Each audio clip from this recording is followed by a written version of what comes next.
নাচ বন্ধ করছিস কেন? হ্যাঁ, নাচতে বলছি না, চুপচাপ নাচ। নাচোস না কেন? নাচ। আরে নাচোস না কেন?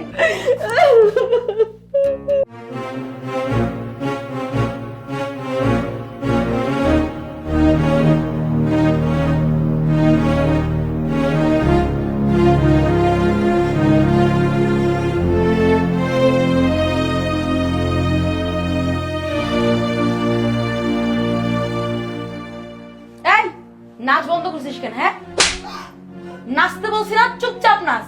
দেখতেছে আমরা এখন একটা মুডে আছি, এখন নাচ বন্ধ করছে। নাচ। এই তো দারুণ হইতেছে। দাঁড়া, নাচ নাচ। ওকে আমি নাচাচ্ছি। আচ্ছা, নাচ নাচ। নাচোস না কেন? নাচ। আরে নাচোস না কেন? কেমনটা লাগে দেখছিস?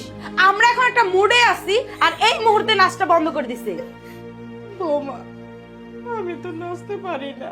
আমি নাচতে পারি না।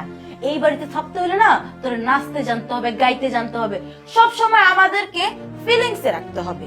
কারণ আমরা তো বারে গেলে কতগুলো টাকা খরচ করি, ওইখানেও তো নায়িকারা নাচ করে। আর তুই হবি আমাদের বাড়ির নায়িকা, তুই বাড়িতে নাচবি আর আমরা বসে বসে ড্রিঙ্ক করব। বুঝতে পারছিস? আর যদি নাচতে না পারিস না, তাহলে ঘর ধাক্কা দিয়ে বাড়ি থেকে বাইর করে দিব। দেখছোস এখনো কিভাবে দাঁড়িয়ে আছে? এই বুড়ি, কথা কি কানে যায় নাই?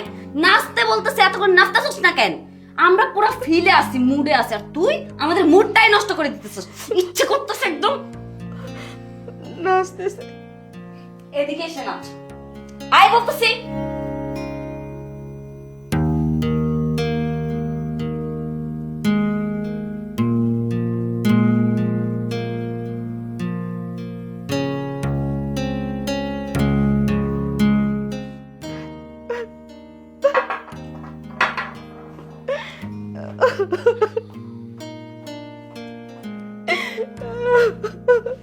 আমি আর পারতেছি না বৌমা, আমরা তুমি মাফ করে দাও, আমার খুব কষ্ট হইতেছে।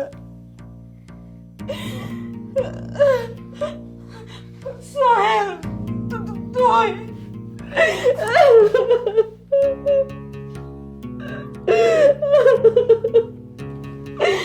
দেখছিস বাজার, আমি কত সুখে আছি, কত ভালো আছি।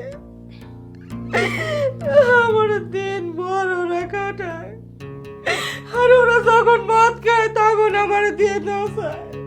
বাজান রে, আমি আর সহ্য করতে পারতেছি না।